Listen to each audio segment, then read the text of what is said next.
Okay guys, welcome back to AGEX'S Outdoors. Here today, we're gonna go ahead and do like a tuning video on how I set up my 22 Avenger to shoot pellets accurately. And basically how I set up my gun to perform, whether I'm out hunting, target shooting, plinking, or anything like that. So what we're gonna go ahead and do is we're gonna set up the FX Atomic pellet, as known as the JSB Haze, just in the FX form. So with a 15 grain pellet, I like to get them to shoot at least over 900 feet per second at the muzzle. I feel like when you get to shoot over 900 feet per second out of the muzzle, they're going to be the most accurate in that factor.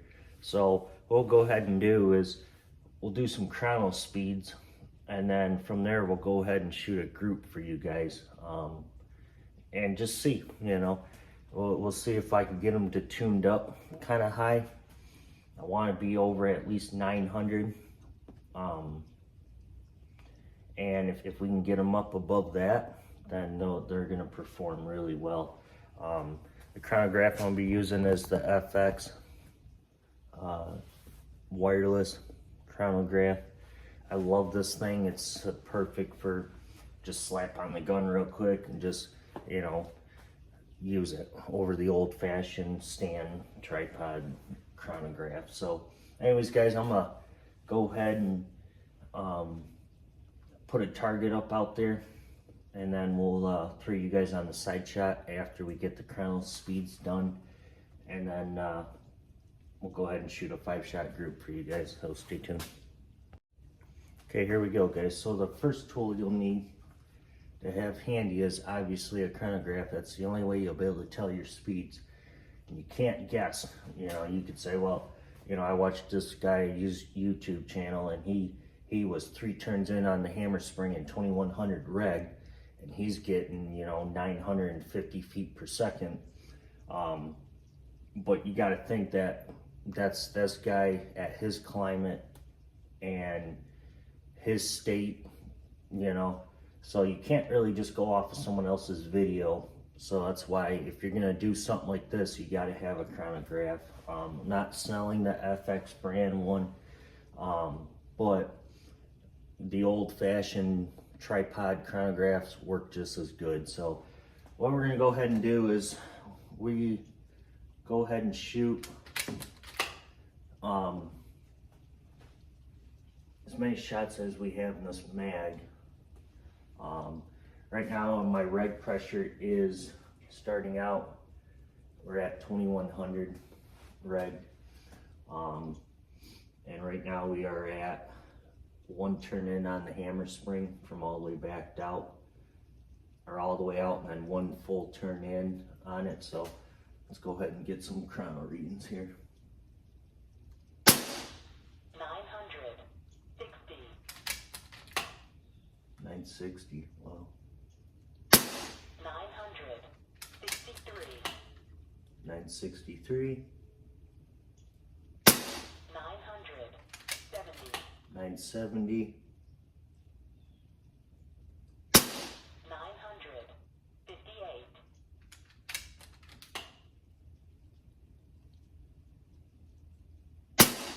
960. 953. So obviously guys, it sounds like I really don't need to do anything with the hammer spring. And so far it seems like we're kind of getting right in that sweet spot, which extreme spread is 17, which is kind of high right now, due to the fact that it is kind of warm out right now. So we're averaging about 960 feet per second, which is kind of high, but 963. 963. 951. So really, that's not too bad.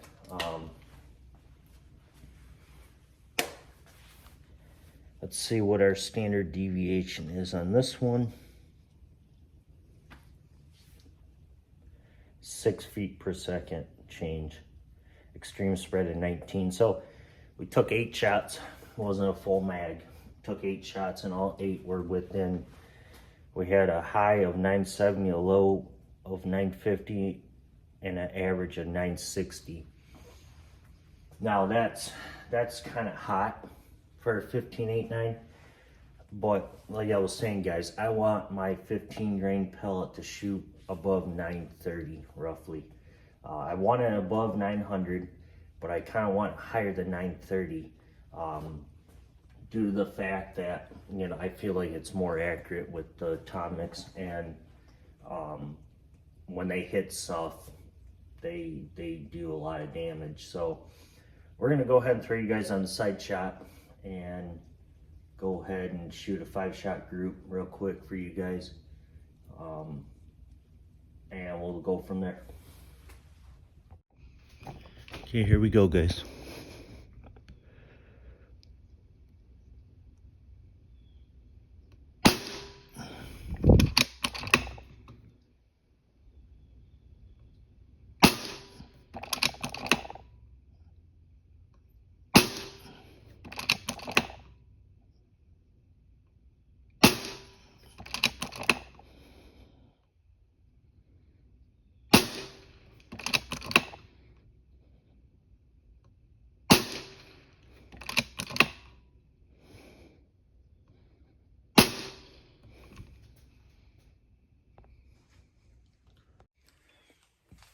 Okay guys, so as you saw there, that we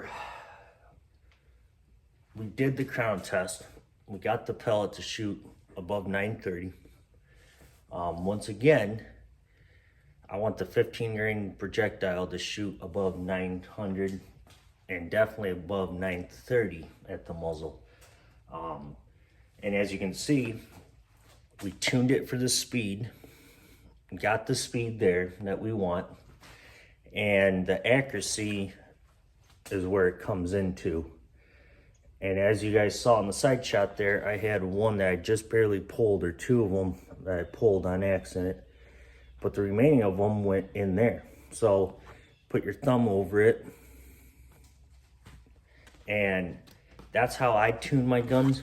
I don't go off of, you know, just adjusting the scope. I go off of getting the speed that I figure and know that's gonna shoot the best, and then sight in and make the adjustments there.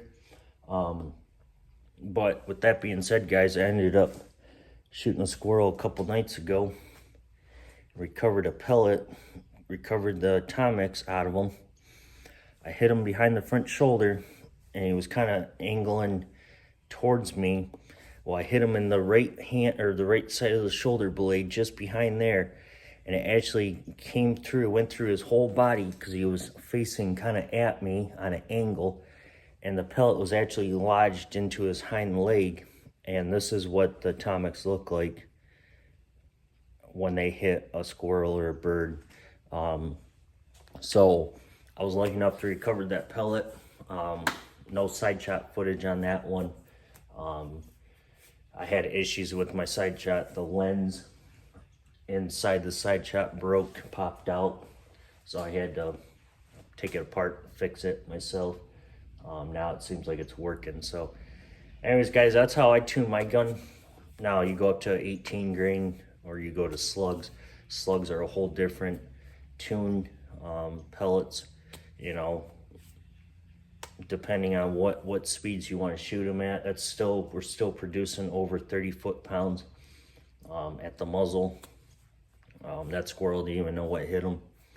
It was like 50-yard shot, and it dropped him. But anyways, guys, that's it. That's how I tune my guns, or pellet, I should say, to set up for hunting. Now for plinking, I don't really want to shoot that hot. Usually when I'm just plinking pop cans or something like that, I'll turn it way down. And And I've had this gun shoot as low as 600 feet per second and shoot pop cans out to 100 yards with some buddies, and they like it. So anyways, guys, take care. Thanks for watching. And if you guys have any questions or concerns, or want me to show you guys how to tune a heavier projectile, just throw down a comment down below, and we'll go ahead and try it. So all right, y'all, take care. We'll catch you guys on the next one.